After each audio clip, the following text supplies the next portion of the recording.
Jaloka dipati sahampati katan jalian diwarang ayacata santi dasata paraja kajatika desetu dhamma anuka pimang paja. Brahma Sampati, penguasa dunia ini, beranjali dan memohon, terdapat makhluk-makhluk yang memiliki sedikit abu di mata mereka. Ajarkanlah Dhamma demi kasih sayang kepada mereka.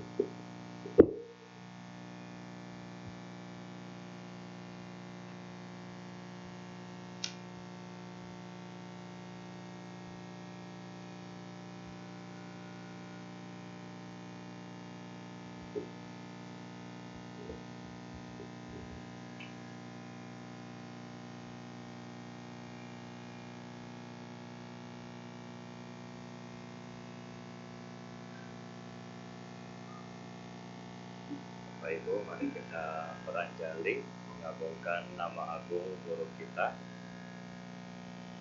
Namo tassa bhagavato arahato sama sambuddhassa. Namo tassa bhagavato arahato sama sambuddhassa. Namo tassa bhagavato arahato sama sambuddhassa. Kalena dhamma sawana, kalena dhamma sakaca, etang manggalang muktamang ti. Selamat pagi Bapak Ibu dan saudara-saudari sedama, Sukihoto, Namo Buddhaya. Apa kabar? Ya, baik ya. Nah, pada kesempatan hari ini Bante dapat tugas untuk memberikan Dhammadesana, dan karena kita berada di minggu-minggu Katina, ya Bante mungkin akan membahas juga dikit-dikit mengenai Katina ya. Nah, Bapak Ibu dan saudara-saudari sedama, setiap tahun ya umat Buddha selalu merayakan hari Katina ya. Nggak tahu sudah berapa purnama Anda melaksanakan Katina, udah banyak belum ya?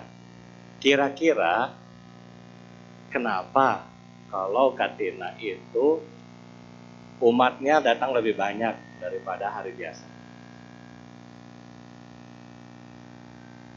Coba.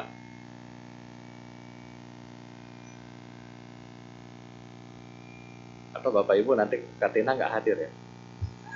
Hadir kan? Nah, coba kira-kira dalam hati kita, kok kalau Katina sesuatu yang harus dinantikan, mesti datang lebih ramai ya. Kalau bisa full Bante, setiap hari sampai Katinanya selesai, kita tetap melaksanakan Katina terus sampai 1 bulan penuh. Nah, kira-kira apa yang menjadi reasonnya kita Bapak Ibu?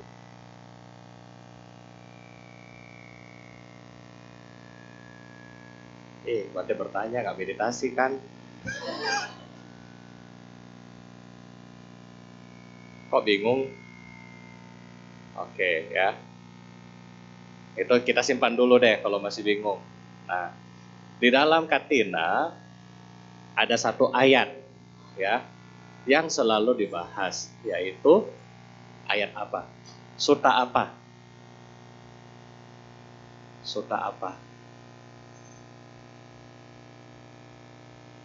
Ini depan Bante umat Buddha atau bukan? Sutta apa yang biasa dibahas kalau Katina? Niding, nideti, uriso. Apa itu? Nidikanda Sutta ya. Tahu nggak arti Nidikanda Sutta itu apa? Siapa yang tahu, yang masih ingat? Ya kan? Cuma satu ayat yang ke tangan. Bapak Ibu ingat nggak Nidikanda Sutta itu apa? Oh lupa Bante, kan bacanya tahun kemarin sudah lupa. Ya kan? Biasa umat Buddha begitu nggak Bapak Ibu? Ya, datang ke wihara, rajin mendengarkan ceramah, ketawa-ketawa, habis itu dapat blessing, begitu keluar pintu wihara, semua lupa. Ya kan? Kalau hal-hal yang jelek, orang yang utang sama kita 100.000 masih ingat nggak? Dia, Bante, sudah beli mobil, tapi 100.000 sama saya belum bayar. Ya, nah jadi dibanyakan dari kita umat Buddha ini, ya, bukan cuma umat Buddha lah, ya. Tapi Bante karena Bantenya pendeta agama Buddha, jadi tiap kali ceramah Bante tanya ke semua wihara, hasilnya sama Bapak Ibu ya. 95% semua umat yang sudah keluar pintu dari wihara semua lupa. 95%. Ya, bukan cuma di Damasuka, ternyata di semua wihara Bante sudah keliling untuk tahun 2024 pertanyaannya sama. Semua lupa. Karena agama Buddha kan nggak boleh melekat. Ya kan? Jadi begitu keluar pintu ya sudah nggak boleh melekat, yang lalu biarlah berlalu. Nah, tetapi herannya yang jelek-jelek selalu diingat. Nah, bagaimana itu Bapak Ibu?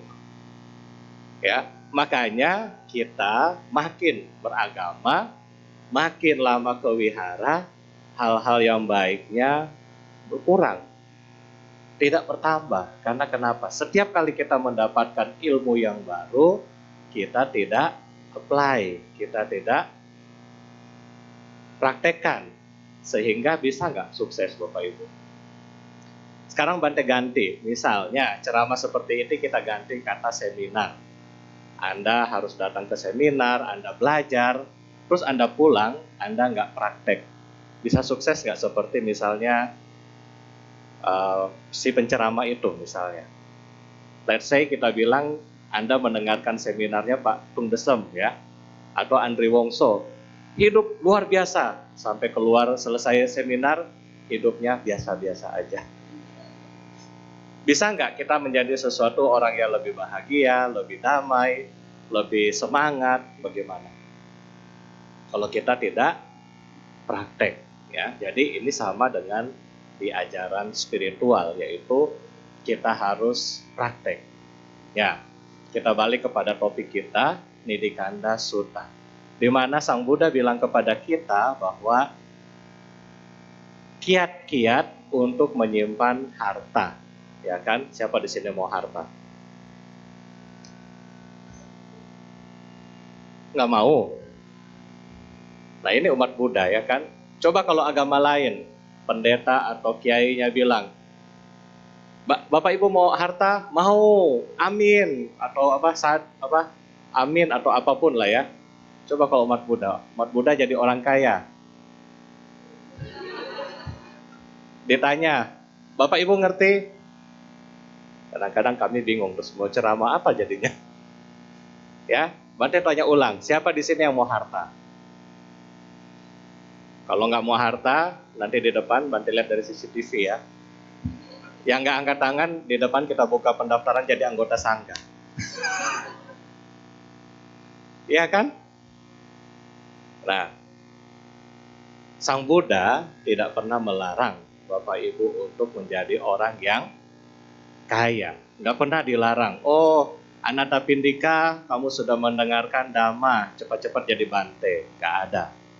Raja Bimbisara, kamu sudah mencapai Sotapanna, ayo cepat jadi Bante. Nggak ada. Jadi di sini Bapak Ibu, Sang Buddha tidak pernah melarang kita, khususnya Anda sebagai perumah tangga, untuk menjadi orang yang kaya, untuk punya harta yang banyak, untuk punya apa lagi? Nanti Bante dikomplain, kok Bante harusnya bilang mengajarkan kita untuk tidak loba, tidak dosa, kok ini jadi suruh kita jadi kaya. Ya.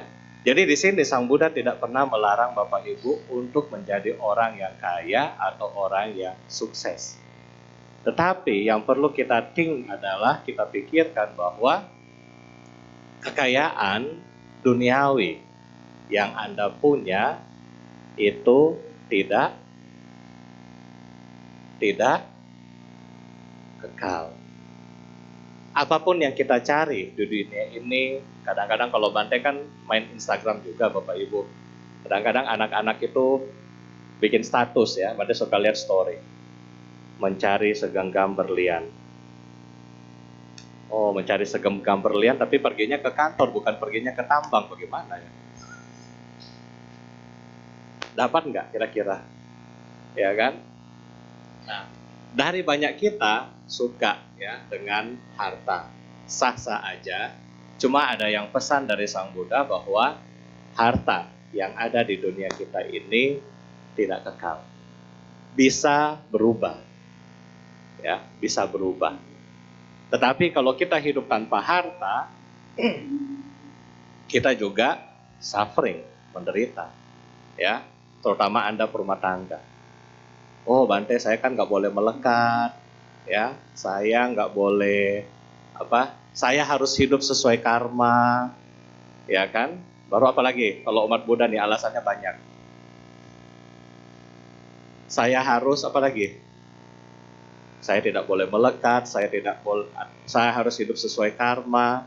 Jadi kalau Anda punya anak hidup sesuai karma, bagaimana contohnya? Ya kan? Anak mesti sekolah nggak Bapak Ibu?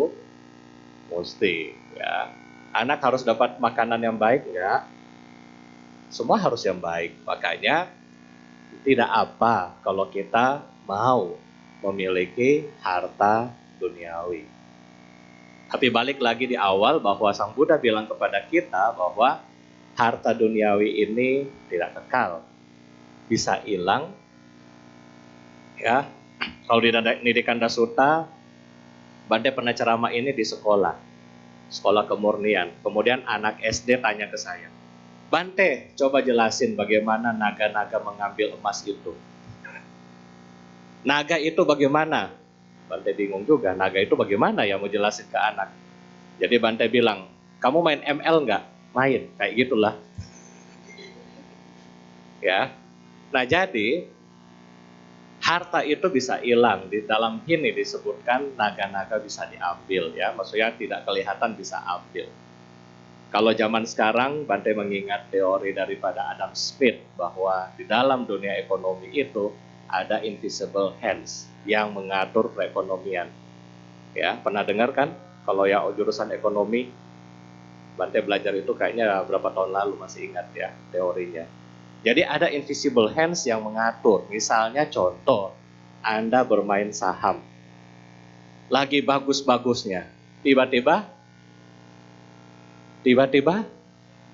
nggak ada berita, nggak ada apa, tiba-tiba berubah. Itulah invisible hands yang tidak bisa kita tahu itu siapa. Nah, mungkin ini relate dengan naga-naga mengambilnya ya. Kamu bisa lihat naga nggak? Nggak bisa, sama. Kita nggak bisa lihat siapa yang menurunkan harga saham itu, Bapak Ibu. Ya. Kemudian yang kedua, dirampok, ini biasa ya. Yang ketiga, kalau buah karmanya sudah habis, maka harta-harta itu juga akan hilang sendirinya. Misalnya, kalau amit-amit ya, seseorang sakit tertentu, stadium 4, tiba-tiba apapun yang dia punya harus untuk pengobatan dan seterusnya.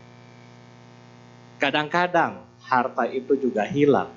Walaupun Sang Buddha bilang Anda sudah simpan di dalam di dasar sumur, harta itu juga hilang. Hilang di mana? Hilang di Shopee, Tokopedia. Ya, bisa hilang kapanpun ya. Oleh karena itu, inilah harta duniawi kita yang sifat adalah tidak kekal, Ya. Nah, sekarang Bante mau kasih tahu Anda suatu harta yang kekal, yang akan mengikuti kita dari kita kecil, kita sampai sekarang, sampai kita akan hidup di dunia yang akan datang. Harta apa itu Bapak Ibu? Harta kebajikan. Nah, sekarang pintar kan jawabnya, sekarang mau ditanya lagi kalau jawabnya pintar. Contohnya apa? Harta kebajikan yang sudah Bapak Ibu perbuat dari muda dan bisa dibawa sampai hari ini. Contohnya apa? Kasih dong kesaksian. Contohnya apa? Kenapa kita harus punya kesaksian? Kalau kita punya kesaksian berarti Anda yakin dengan perbuatan baik Anda. Betul gak sih? Oh Bante, saya sembayang, saya habis katina, saya dapat project. Nah, itu kan kesaksian. Betul nggak? Jadi Anda yakin nggak berbuat baik lagi?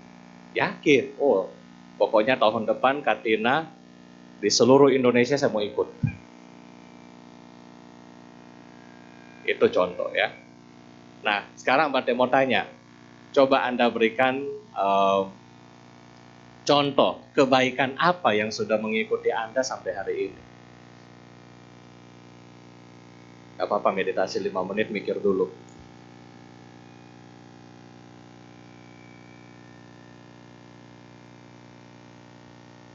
Yang gampang-gampang Bapak Ibu, Bante nggak tanya susah. Ya kan? Bante nggak tanya susah, yang gampang. Simple things, tetapi ini yang ada di dalam hidup kita tiap hari. Coba. Sudah ada jawabannya? Siapa yang mau jawab? Ada enggak? Nah, coba pemimpin kebaktian, apa MC? MC bilang kesehatan. Itu adalah karma baik dia, ya kan? Nah, apalagi Bapak Ibu? Simple things, umat Buddha itu selalu berpikirnya jauh. Kalau meditasi maunya yang Jogjen, Mahamudra, Vipassana yang susah-susah. Kalau belajar Dhamma yang begini-begini nggak mau belajar, maunya Abhidhamma, yang Abi kan, yang tertinggi, semua mau yang tinggi-tinggi. Tapi begitu tanya lupa.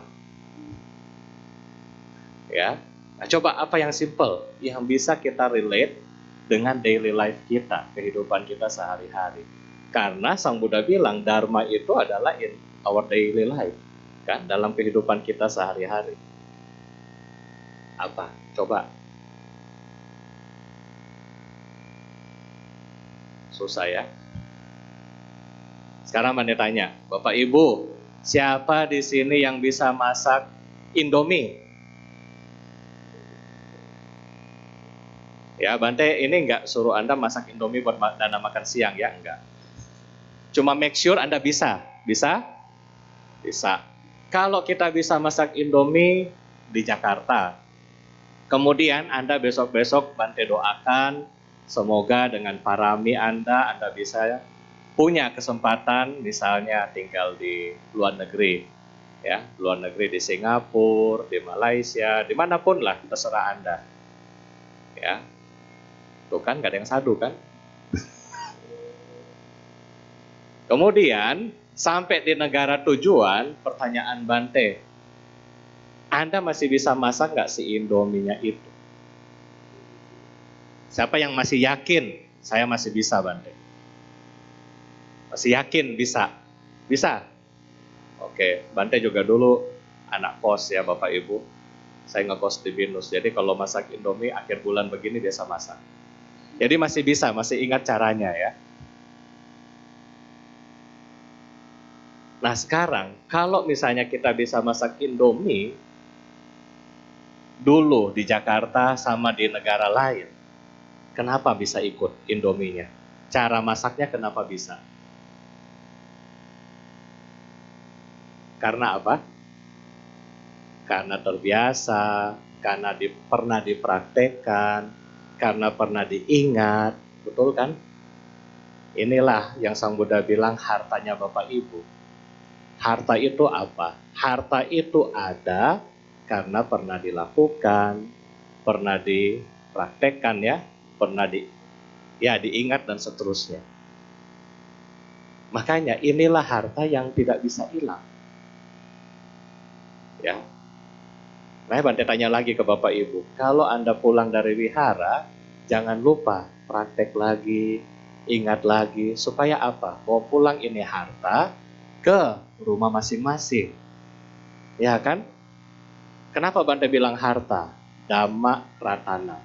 Ratana itu apa? Permata. Tiap minggu dapat berlian dari para penceramah, dari Bante, dari Romo, dari Suhu. Nggak bawa pulang kan? Katanya mau cari segenggam berlian, dikasih berlian Dhamma, ditinggalin di wihara. Ya, gitu bagaimana mau punya kekayaan. Ya. Oke, sekarang kita lanjut. Ya, mudah-mudahan Bante doakan habis ini, ya, siapapun penceramah nanti diingat, dipraktekkan di rumah, ya. Nah, Sang Buddha kasih tahu kita Bapak Ibu bahwa ada 3 cara supaya kita bisa membuat harta kebaikan itu. Ada 3, ya. Tetapi umat Buddha biasa selalu menawar kepada Bante. Bante jangan dulu bahas susahnya, bahas pahalanya dulu, betul nggak? Ya kan? Mau hadiah dulu baru kerja kan? Oke, Bante kasih dulu hadiahnya. Hadiahnya apa sih kalau kita punya harta kebaikan? Kalau kita sering berbuat baik, kita akan apa? Yang pertama Bapak Ibu, kalau Anda suka berbuat baik, Anda akan memiliki suara yang merdu. Ya, seperti siapa? Celine Dion. Ya, suaranya merdu. Oke. Yang kedua, kalau Anda sering berbuat baik, memiliki kebaikan, akan memiliki paras wajah yang cantik atau ganteng seperti Lee Min Ho. Ya kan? Bante ingat sekarang, Bante ada pernah kasih PR. Siapa yang bikin PR-nya setiap hari cermin di rumah? Bante ingat loh, Bante kasih tugas. Bulan terakhir saya di sini Agustus. Ya kan? Agustus apa Juli gitu. Bante ingat. Nah, Bapak Ibu nggak ingat kan? Bante ada kasih PR Bapak Ibu supaya bersyukur setiap hari di rumah. Betul? Dalam PR-nya cermin salah satu kan? Untuk apa? Oh, lupa. Oke lah, Bante nggak usah bahas PR. Kalau kita lagi bercermin di rumah, kemudian Anda lihat mukanya. Oh Bante, saya punya muka belum seperti Lee Min Ho. Masih kayak Lohan Po.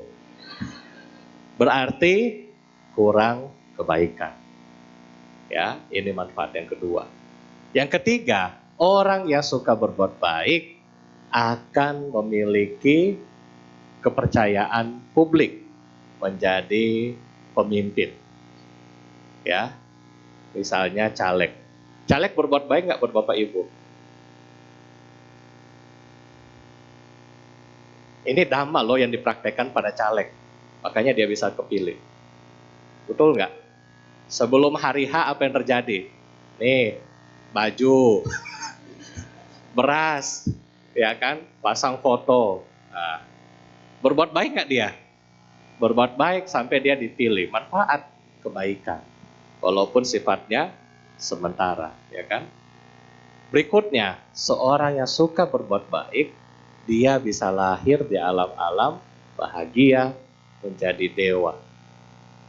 Orang yang berbuat baik, dia bisa mencapai tingkat-tingkat kesucian, bahkan mencapai seorang sama Sang Buddha. Ya, ini adalah pahala-pahala berbuat kebaikan. Nah, sekarang Bapak Ibu, cara berbuat baik. Ya, cara berbuat baik Bante yakin. Di agama Buddha 52 minggu, setiap minggu isinya sama. Karena kenapa isinya sama? Dulu waktu Bante umat, setiap Bante datang ke wihara isinya sama. Dana, sila, samadhi, dana, sila, samadhi. Waktu itu saya bosen.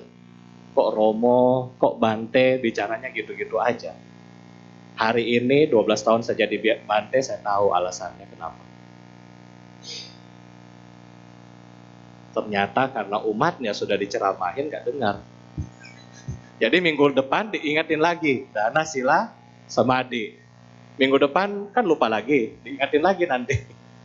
Jadi 52 minggu diisi dana sila samadhi aja, gak habis-habis ya. Yang pertama, kebaikan yang pertama itu adalah berdana. Wah, Bante Dhamma Udo UUD, ujung-ujungnya dana bukan duit. Ya kan? Berdana, ini yang pertama. Bapak Ibu, definisi berdana seperti tadi Anda sudah sebutkan. Kalau umat selalu berpikir dana itu harus duit. Padahal dana itu bukan duit. Dana itu memberi. Apa yang bisa kita beri? Banyak yang kita bisa berikan Bapak Ibu. Bante mau cerita, ya. Bante mau cerita, ada orang dia berdana tanpa duit dan dia bisa lahir di alam surga. Nah, pernah dengar belum ceritanya? Dia tidak memberikan duit, tidak memberikan nasi, tidak berikan sembako, tetapi dia bisa lahir di alam surga. Udah pernah dengar ceritanya? Ya sejujurnya lupa. Karena Bante ingat, ini Agustus sudah Bante cerita.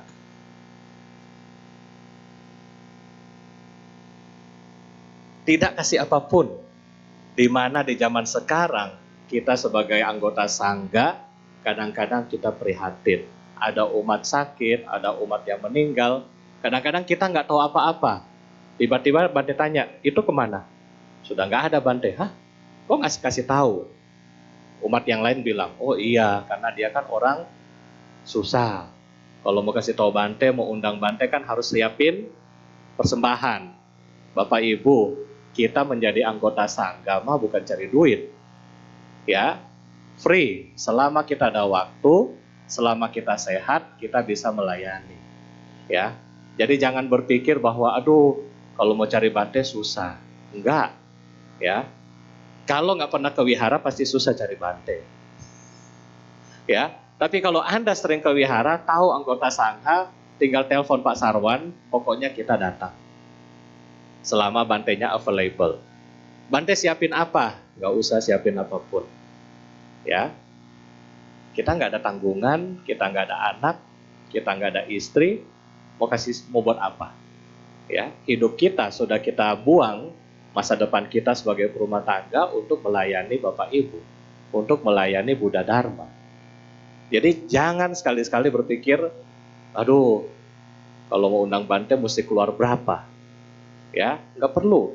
Anda kasih air minum cukup, enough. Ya, kalau jam makan Anda kasih biskuit atau nasi, enough, cukup buat kita. Ya, nah ini. Jadi berdana itu seperti orang yang miskin ini, Bante mau cerita. Dia kerjanya hanya sebagai seorang penjahit keliling. Ya, hanya penjahit keliling. Kadang-kadang dapat proyek, kadang-kadang nggak dapat proyek. Kalau dia nggak dapat kerjaan, dia nongkrong di depan rumah. Ya kan dia nggak punya uang, nggak mungkin dia nongkrong di Starbucks. Ya, jadi dia nongkrong di depan rumah. Di desa dia, setiap hari Bapak Ibu ada satu orang kaya. Ya, ada seorang pangeran, dia setiap hari masak. Siapapun yang datang di desa dia boleh ambil makanan ini free. Lantas, apa yang dilakukan sama si penjahit yang miskin ini?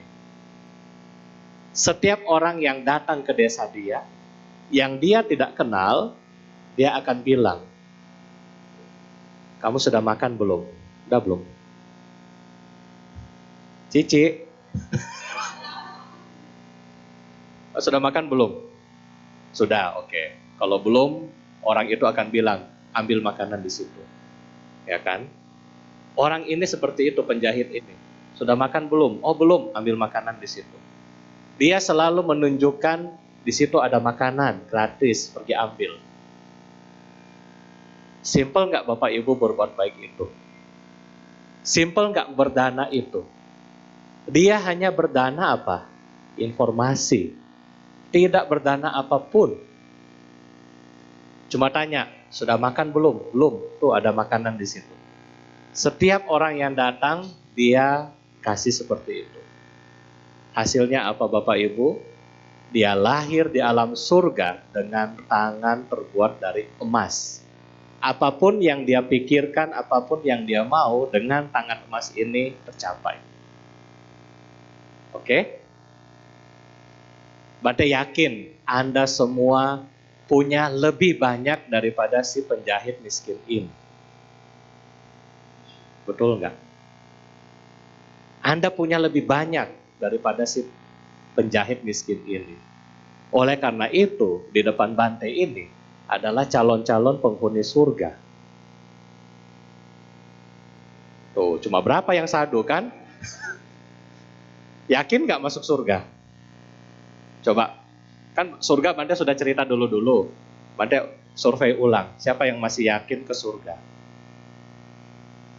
Oh, hebat ya sekarang umat Buddha ya. Sudah lebih banyak ya. Kalau pertama Bante tanya, siapa yang yakin masuk surga? Cuma 1-2 orang. Sekarang sudah ada 10-20. Oke lah. Ya, berarti ceramah saya bermanfaat. Ya. Tapi belum pergi sekarang kan? Belum, masih melekat cari harta dulu Bante. Nah, kita lanjut lagi. Jadi kita bayangkan diri Bapak Ibu ini lebih punya harta daripada si orang yang miskin tadi. Anda lebih banyak hal yang kita punya. Ya. Nah, yang kedua, Bante sudah cerita juga tentang air di India sudah kan? Masih ingat nggak? Belum. Ini biasa Bante cerita buat anak-anak mahasiswa biar mereka rajin belajar. Bante suka cerita begini. Tahun lalu saya wasa di India. Saya pergi ke satu tempat, ya, di tempat itu mereka danakan Bante tanah dan kita bangun sekolah. Ya, bulan Agustus kemarin sudah starting. Untuk perjalanannya Bapak Ibu gak usah Bante cerita lagi, panjang banget. Ya, pokoknya seumur-umur itu naik motor di sanalah. Jalan kaki kurang lebih pergi 2,5 jam, pulang 2,5 jam.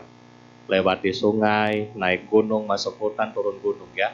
Jadi kalau waktu kecil masih ingat lagu apa? Ninja Hattori sama. Jadi waktu Bante naik, Bante turun gunung, Bante ingat, oh mendaki gunung lewati lembah, oh ini. Listrik nggak ada, air nggak ada, sekolah nggak ada, klinik nggak ada, wihara ada pakai rumbai, lantai masih pakai tanah. Patung Buddha kecil yang sudah 50 tahun cuma dari semen begitu aja. Jelek sekali, ya. Nggak proper lah kita bilang. Di sana Bante tanya, kalian hidup bagaimana? Ya kita hidup day by day seperti ini. Oke. Ambil air di mana? Oh itu Bante di sana. 1 kilometer pergi ambil air di sana. Bante pergi, kan Bante kepo kan?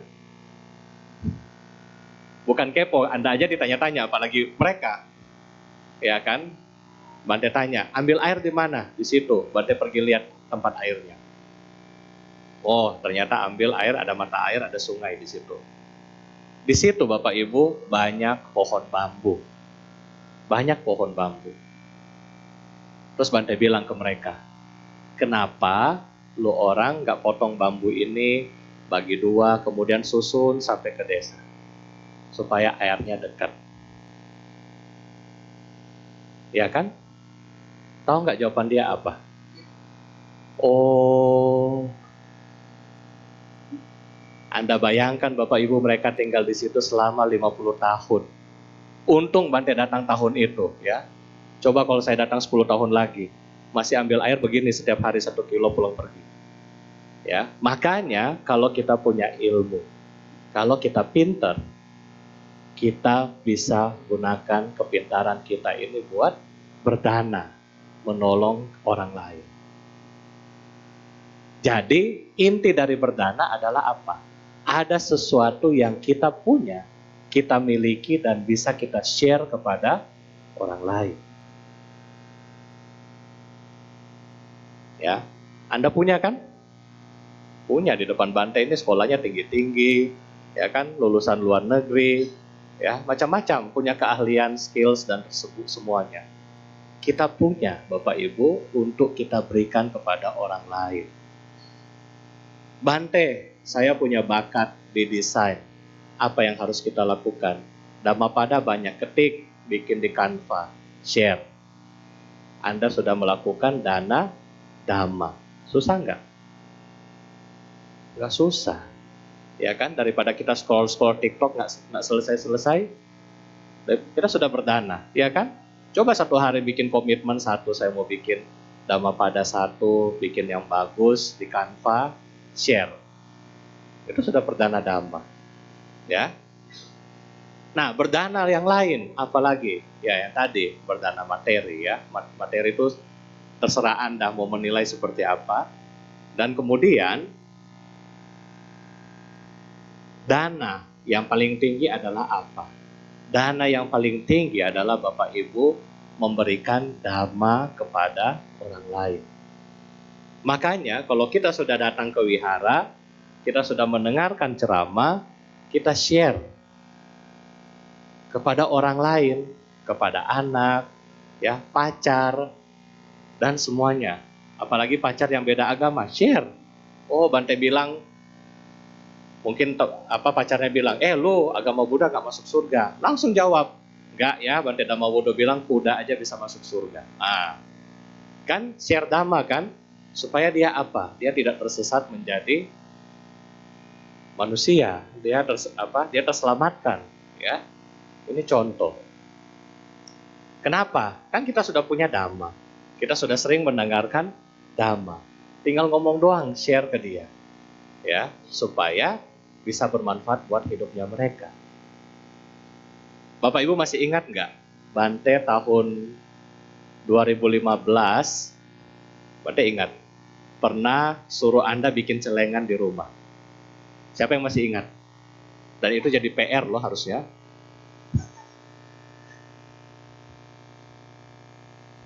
Ada yang ingat? Kalau Bante sudah nggak ada yang ingat, Bante apalagi bikin Bante, nggak usah tanya lagi. Anda mau tahu nggak Bapak Ibu? Waktu Bante share ke Anda 2015, ceramah itu Bante dapat dari mana?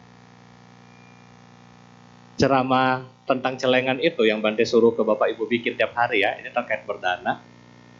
Bante dapat dari Bante Wongsin. Tahun 2005, ketika waktu itu saya di Borobudur ikut waisak. Bante Wongsin bilang, sebelum kalian pergi ke kerja, ke kantor, kemanapun, ambil 1 koin, isi. Kemudian Anda pelimpahan jasa, ambil sila, baru jalan. Pulang dari Borobudur, saya lakukan. Sampai sebelum saya pergi ke wihara untuk jadi Bante. Gak pernah putus. Gak pernah putus. Makanya itu saya ingat, dan 2015 saya cerita lagi kepada Anda. Ya, Anda bayangkan, sudah mau hari ini sudah mau 18 tahun. Ceramah yang saya simpan itu. Anda nggak pernah bikin. Ya, sayang nggak kira-kira, Bapak Ibu? Sayang. Kalau Anda tahu manfaat berdana, Anda bayangkan 2015 Bante cerita sampai sekarang, hampir 9 tahun. Anda bayangkan kalau Anda berdana setiap hari 9 tahun, Bapak Ibu. 9 tahun, ya, bukan waktu yang singkat. Tahun depan tera, celengannya tera ya udah. Itu kan, sayang nggak kita buang waktu karena kita tidak pernah mempraktekkan dhamma itu. Sayang nggak sih? Makanya kadang-kadang kalau Bante lihat kenapa umat Buddha hatinya hampa, yaitu karena mereka tidak pernah melakukan apa yang dianjurkan. Ya. Nah yang kedua, Bante suka sindir ya, nggak apa-apa sih, kan setahun sekali. Yang kedua adalah Sang Buddha bilang, kebaikan yang kedua itu adalah melatih moralitas. Ya, melatih moralitas itu sila. Bante nggak usah jelasin ya sila ya. Udah hafal belum? Sudah, nggak usah tanya, Bante sudah bikin, nggak usah. Pasti bolong-bolong. Ya. Yang kedua, melatih moralitas. Kenapa? Dengan kita melatih moralitas, kita akan baik kepada diri sendiri dan orang lain. Kalau kita melatih 5 sila itu. Ya. Berikutnya, yang ketiga, yang mau cerita hari ini lebih banyak, yaitu pengendalian diri. Ini yang ketiga, ya. Ini yang paling penting, dan ini adalah esensi di ajaran Buddha. Yang ketiga, pengendalian diri. Nanti habis ini boleh nyanyiin ya. Kan ada lagunya kan? Ada. Ini yang ketiga yang paling susah. Kenapa susah? Sekarang Bante nggak bahas susahnya dulu ya, Bante cerita gampangnya dulu.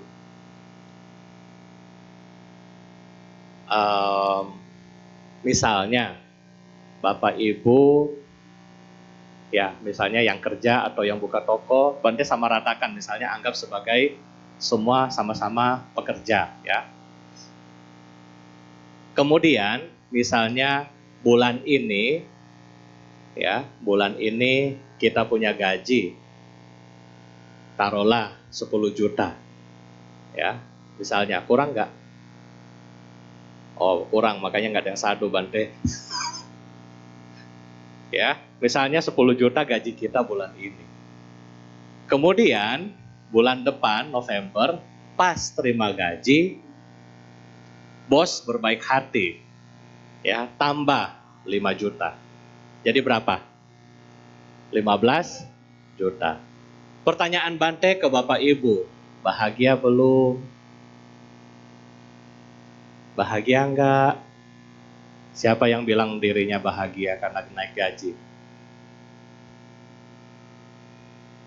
Tuh kan, umat Buddha ini bersyukurnya dikit.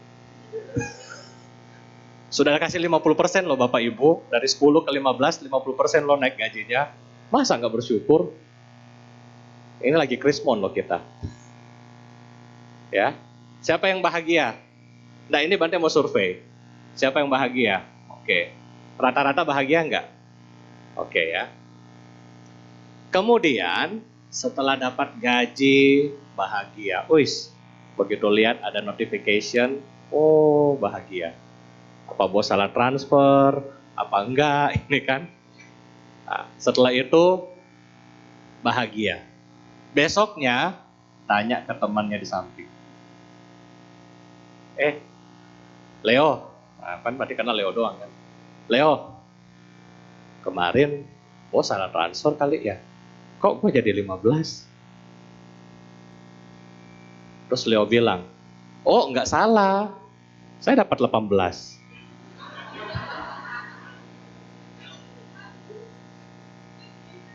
Siapa yang masih bahagia? Siapa yang masih bahagia jujur di depan Buddha nih? Dari yang angkat tangan tadi banyak, tinggal sedikit. Siapa yang mulai merasa mau resign bulan depan? Kenapa begitu Bapak Ibu? Kenapa begitu? Yang menyebabkan kita tidak bahagia adalah sifat membanding-bandingkan diri kita. Apapun itu. Tadi contoh cuma uang, belum yang lain. Kadang-kadang sifat kita juga, anak belajar dong. Lu ML mulu, Free Fire mulu, belajar dong, lihat tuh sana. Juara 1. Kan? Bapak, ayo dong, tuh tetangga sudah pakai Mercy, kita masih pakai Innova. Sifat ini Bapak Ibu yang menyebabkan kita unhappiness. Ya, makanya Sang Buddha bilang kepada kita harus punya pengendalian diri. Kenapa zaman sekarang kita makin stres, makin tidak happy, ya kan? Oh, contoh, Anda punya medsos, ya, Anda main Instagram, main TikTok, main apapun lah itu. Buat Anda apa? Tujuan kita pakai Instagram, kita pakai Facebook, kita pakai apa lagi? TikTok. Kalau Bante TikTok nggak ada. Cuma pakai ceramah kemarin sekali. Terus apa lagi? Ya macam-macam lah itu. Ini tujuan kita pakai ini untuk apa? Untuk apa Bapak Ibu? Untuk apa? Kok Bante tanya, kan Anda yang pakai tiap hari kan? Untuk apa?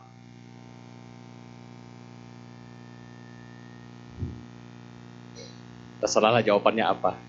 Tetapi kenapa setelah kita sering lihat-lihat ini menyebabkan hati kita lebih tidak bahagia?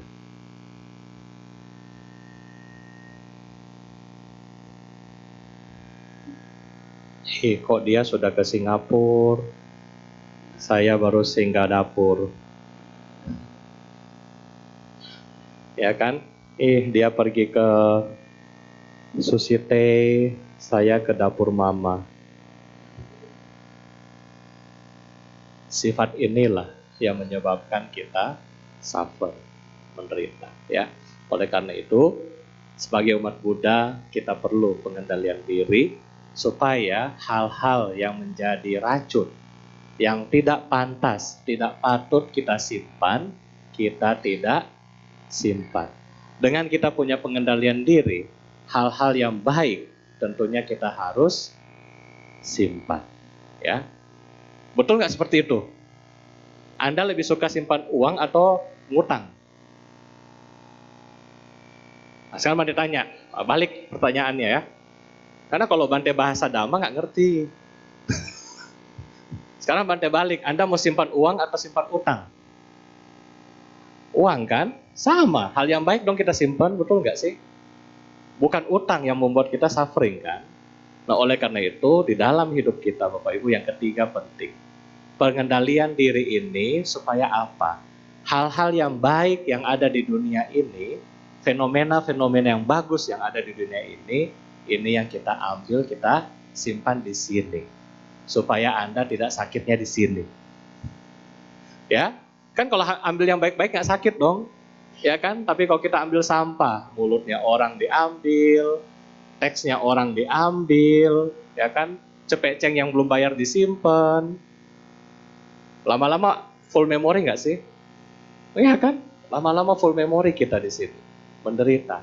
Ya, makanya pengendalian diri sebagai saringan. Sebelum masuk melalui mata, saring, pengendalian diri. Sebelum dengar, pengendalian diri. Sebelum makan, pengendalian diri, kolesterol tinggi. Apapun itu ya, nah itulah butuh pengendalian diri. Jadi 3 ini Bapak Ibu adalah harta. Yang kata Sang Buddha, 3 ini yang akan menemani Anda di seluruh kehidupan kita. Ya, oleh karena itu sebagai manusia yang bijaksana, rajin-rajinlah mengumpulkan harta kebaikan ini.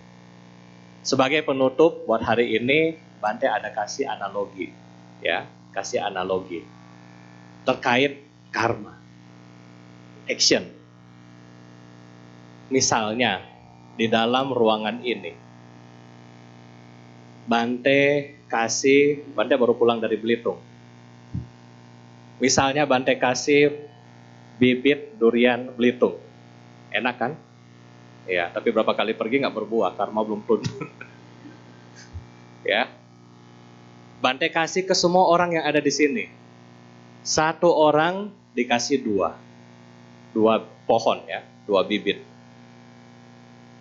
Kemudian sampai di rumah kita experience 1 pohon, kita 2 pohon ini taruh di luar rumah kan, Satu pohon hiduplah sesuai karma. Betul nggak? Umat Buddha hidup sesuai karma kan? Siapa yang menganggap umat Buddha ini hidup sesuai karma? Oh, jago ya, hebat. Hidup sesuai karma. Panas ya sesuai karma. Tunggu hujan, tunggu air sesuai karma. Kemudian, pohon yang satu hidup tidak sesuai karma. Kasih pupuk, kasih air, kalau daunnya jelek digunting, tidak sesuai karma. Pertanyaan Bante kepada Bapak Ibu, mana yang akan menghasilkan buah yang baik?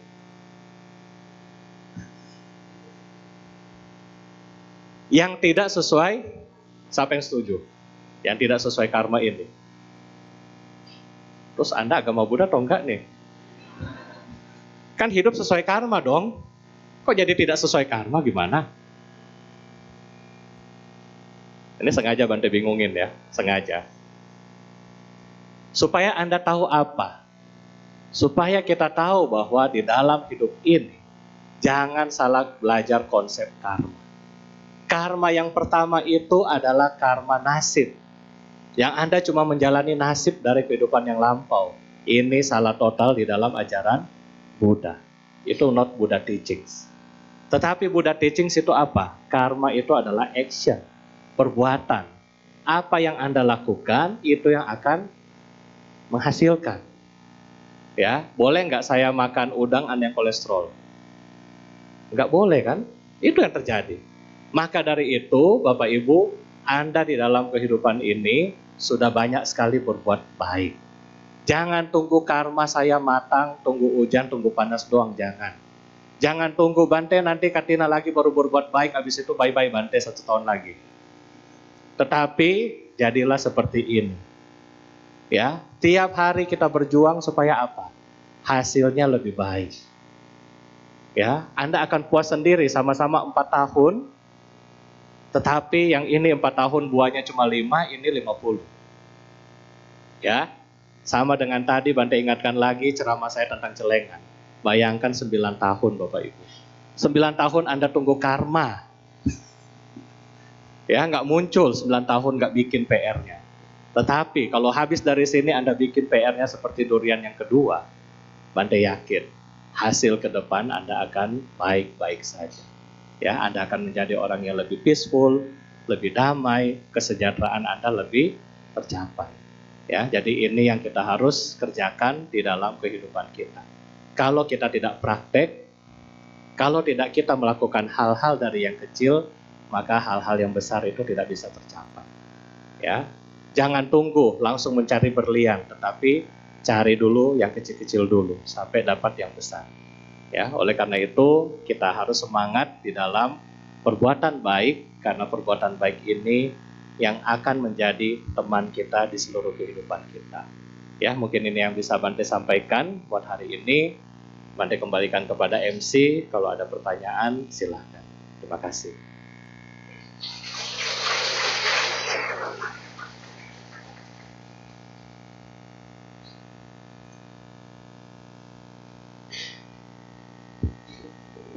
Terima kasih Bante atas dhamma desananya.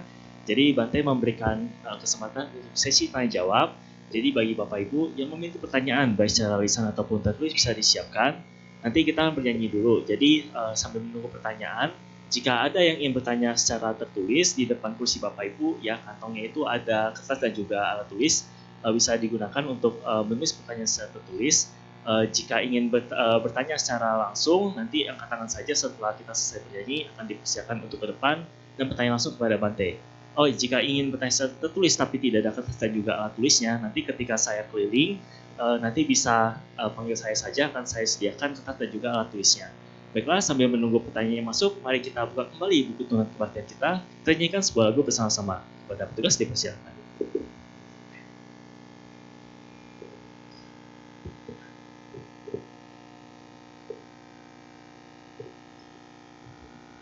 Baik, mohon maaf untuk lagu pengendalian diri, saya belum bisa, jadi kita nyanyi lagu yang lain. Untuk lagu kedua, mari kita nyanyikan lagu berjudul Introspeksi pada halaman 72. masih relate dikit harusnya.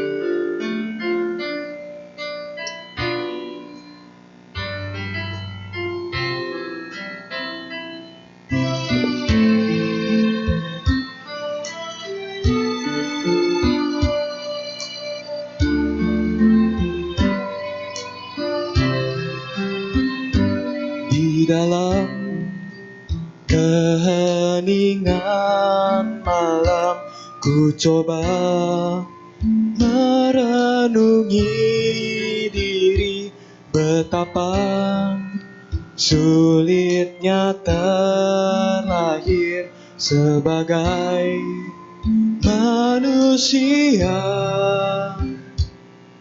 Kita terhampar di dalam samsara, dalam kelahiran yang tiada berhenti.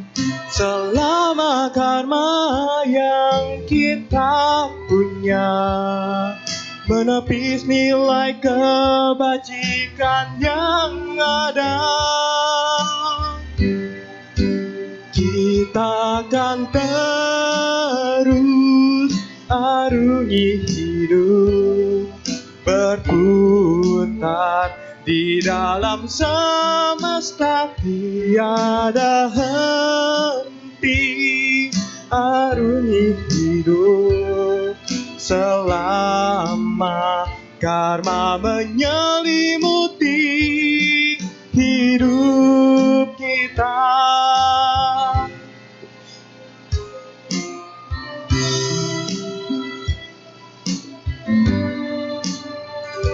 Sekarang baru ku sadari agungnya damai yang kau beri, menjadi pelita hatiku di dalam hidup ini.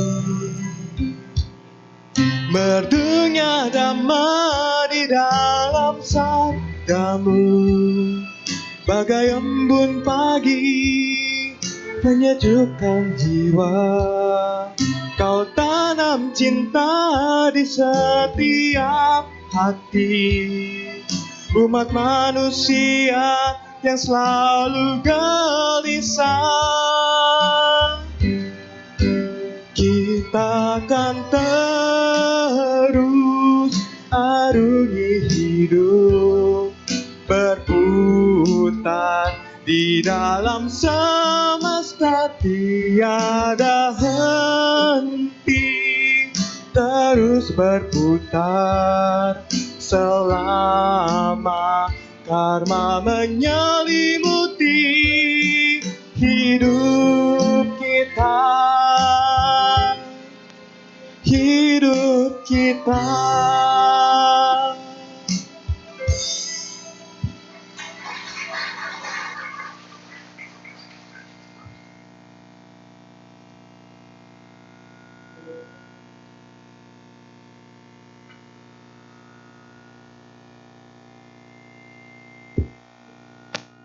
Baiklah, kita kini masuki sesi tanya jawab. Sudah ada 2 pertanyaan terus yang masuk. Namun kami mempersiapkan Bapak Ibu yang ingin bertanya secara langsung dulu kepada Bante. Apakah ada? Katakan saja. Silakan Bapak.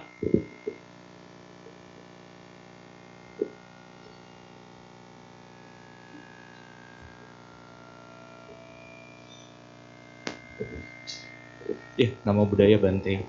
Bante, saya ingin bertanya tentang konsep orang baik, Bante. Karena saya lihat konsep orang baik di Indonesia ya, khususnya jadi seperti orang lemah gitu, Bante. Orang lemah dalam artian nurut, terus nggak mau, ntar kalau saya nolak nggak enak nih, ntar saya karma buruk lagi. Atau mungkin ada orang, kita nggak seneng sama orang, tapi kita nggak marahin dia. Ntar kalau saya marahin, ntar ini lagi. karma buruk lagi. Jadi kita seringkali menjadi people pleaser, Bante. Hanya melakukan supaya kita dianggap baik. Jadi kita berbuat baik itu hanya untuk dianggap sebagai orang baik. Akhirnya kita cuma dengerin apa kata orang, padahal di diri ini bergumul. Saya sebenarnya nggak mau melakukan ini, gitu kan. Mungkin ada tips, Bante, menjadi orang baik menurut Buddhism. Terima kasih, Bante.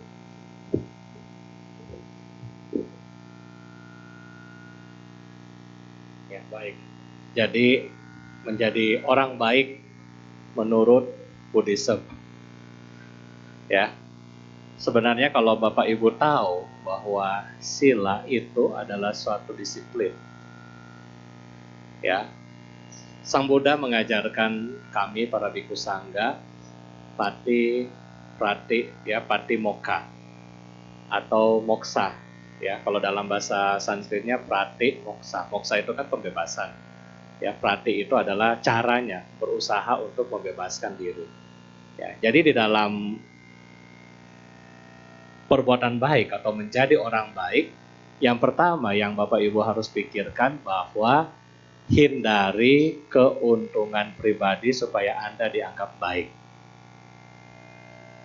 Paham nggak? Supaya Anda dicap orang baik, itu harus kita hindari. Ya. Di dalam ajaran Buddha adalah sebagaimana yang diajarkan, kita harus to the point.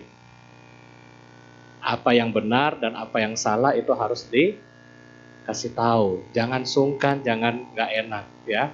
Kalau Anda tadi dengar ceramah Bante, semua dikasih tahu nggak? Disindir semua nggak?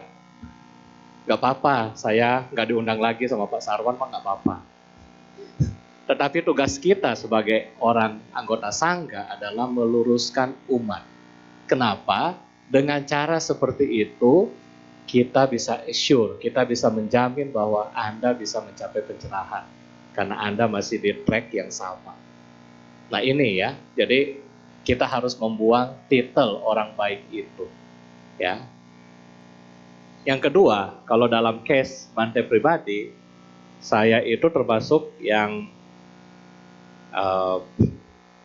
killer ya. Saya sebenarnya killer, di depan Anda senyum-senyum, ketawa-ketawa ya. Tapi kalau ada yang anak Anda, kalau ikut Pak Baja bersama saya, coba tanya. Ya, kalau mereka yang tinggal sama saya, coba tanya. Ya, karena kenapa? Saya pagi sekian harus bikin ini, sekian harus bikin ini. Ya, contoh saya punya murid Samanera di India 3 orang. Mereka datang dari kampung yang tadi Bapak Ibu Bante cerita, yang nggak ada air, nggak ada listrik. Kalau saya cuma mau bilang saya sebagai orang baik, lu mau tidur, lu mau makan, saya berarti memudohi orang. Ya, saya tidak menyelamatkan manusia. Tetapi kalau saya mau menyelamatkan dia, apa yang saya harus lakukan? Mengubah pola pikir dia, mengubah habit dia, dan meyakinkan supaya dia menjadi orang yang sukses. Itu saya. Ya. Jadi apa yang terjadi? Seluruh Bodhgaya tahu bahwa Wihara Indonesia Bodhgaya bantainya killer. Kenapa killer? Hanya di Wihara Indonesia Bodhgaya, Samaneranya harus bangun pagi, harus chanting, habis chanting ngafalin parita, pergi sekolah, pulang sekolah makan, chanting sore, belajar setiap hari, nggak ada putus. Dan handphone ditahan, cuma Sabtu Minggu baru kasih HP. Itu kalau di saya.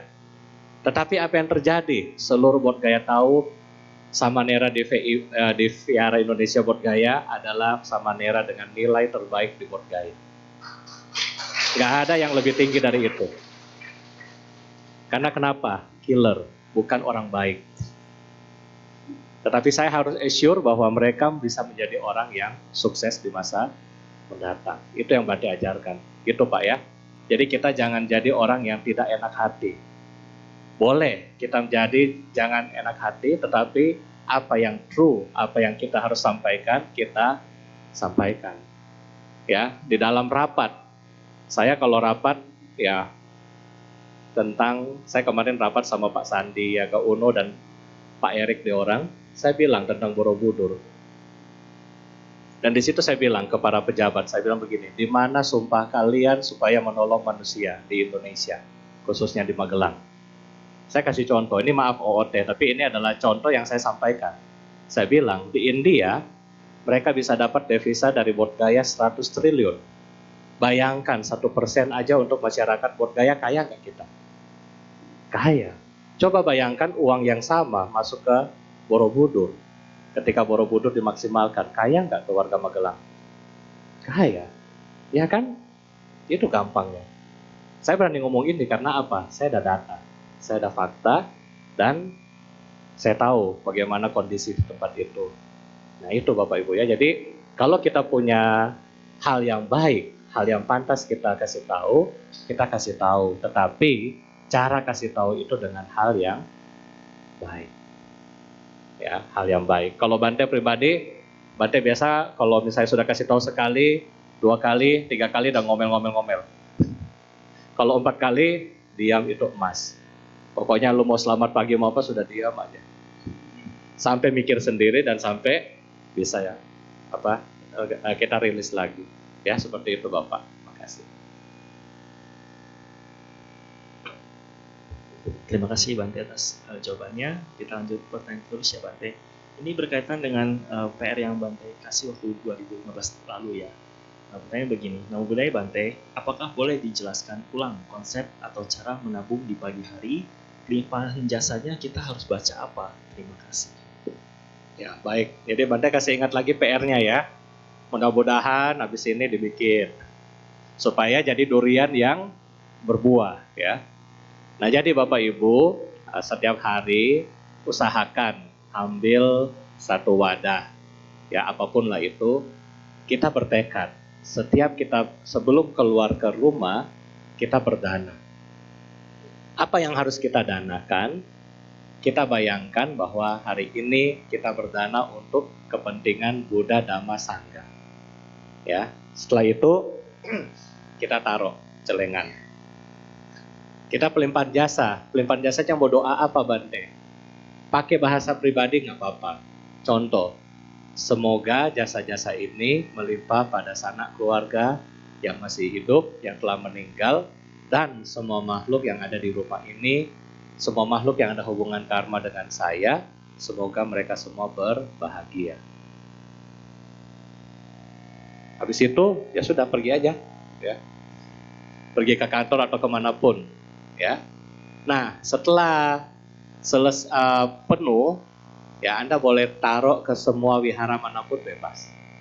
Karena ini keperuntukannya untuk Buddha Dhamma Sangha, ya. Anda mau bawa ke Dhamasuka atau ke kelenteng kemanapun bebas, ya itu. Ya itu kalau sudah penuh. Simple nggak Bapak Ibu? Simple kan? Nggak minta banyak, cuma koin loh. Nggak minta banyak. Bante kalau koinnya ada banyak bagaimana? Terserah Bapak Ibu. Anda mau hitung ini berapa, Anda langsung kirim melalui transfer, atau Anda mau kasih koinnya ke Pak Sarwan suruh hitung sendiri boleh. Ya bebas Bapak Ibu ya. Gitu. Ya, yang penting ini kita lakukan setiap hari. Manfaatnya apa Bante? Manfaatnya yang pertama Anda memvisualisasikan Buddha setiap hari. Yang kedua, Anda berdana setiap hari. Manfaatnya ini apa? Ini menjadi bawah sadar kita. Hari ini saya berdana, hari ini saya berdana, hari ini saya berdana. Supaya nanti kalau kita butuh di ICU, Anda sudah tenang-tenang saja. Karena apa? Saya nggak takut lagi. Saya sudah berbuat baik banyak. Ya, setiap hari berbuat baik, saya mau takut apa ketika di ICU, ya kan? ICU, ya kan? Kan biasa Bante-Bante ketemu kalian di situ kan? Coba kalau ketemu Bante di ICU, oh ya sudah bikin PR, sudah Bante, mantap, lanjutkan, ya kan? Kalau sudah begitu kan punya keyakinan. Coba kalau nggak pernah ke wihara, nggak pernah baca parita, ketemu Bante di ICU. Aduh, ini asistennya Giam Loong udah datang. Bentar lagi gua jalan ini. Nah, itu ya. Terima kasih jawabannya Bante. Pertanyaan terakhir Bante. Namo Buddhaya Bante, jika ada orang bertanya mengenai resep atau rahasia dagang, apakah itu disebut berdana atau itu privilege yang memang untuk diri kita sendiri? Terima kasih. Ya Bapak Ibu, kalau dagang tempo dulu mungkin ini privilege. Ya, dagang tempo dulu. Tapi zaman sekarang Bapak Ibu dengan adanya Google, ChatGPT, orang mau cari apapun itu ada di situ. Ya, orang mau cari apapun itu ada di situ. Kalau kita mau merasa membantu dia, nggak apa-apa, kita kasih tahu. Tapi kalau Anda masih, aduh, nanti dia saingan sama saya, nggak mau kasih tahu, nggak apa-apa. Jadi berdana itu kan bukan satu keharusan ya, bukan satu keharusan. Oh, kan Bante bilang mesti berdana, kasih aja semuanya, bukan. Tetapi itu pilihan Anda, apakah Anda mau kasih apa tidak? Ini pilihan kita masing-masing, ya. Jadi ini pilihan kita, terserah. Ya, Bante nggak bilang iya atau enggak, tapi yang pasti yang seperti ini sudah banyak di Google, sudah banyak di YouTube yang kita bisa pelajari success story dari orang-orang yang sudah berhasil. Ya, mungkin itu. Terima kasih atas jawabannya Bante. Bante, apakah ada closing statement ataupun doa yang ingin disampaikan? Ya, Bante berharap semuanya baik-baik saja ya, jadi bisa punya kondisi dan potensi yang baik supaya ketika Anda mempelajari Dhamma ini selalu terkondisi dengan baik, ketika Anda praktek Dhamma selalu terkondisi dengan baik, ya. Mungkin itu. Dan Anda harus ingat Bapak Ibu bahwa hidup ini adalah selalu kita berubah, ya. Selalu ini hidup berubah. Jadi jangan sampai perubahan sudah datang ke kita dan kita gak siap untuk berubah. Ya, oleh karena itu kita harus belajar Dhamma dan praktek untuk mempersiapkan perubahan-perubahan yang tidak kita inginkan di dalam hidup ini.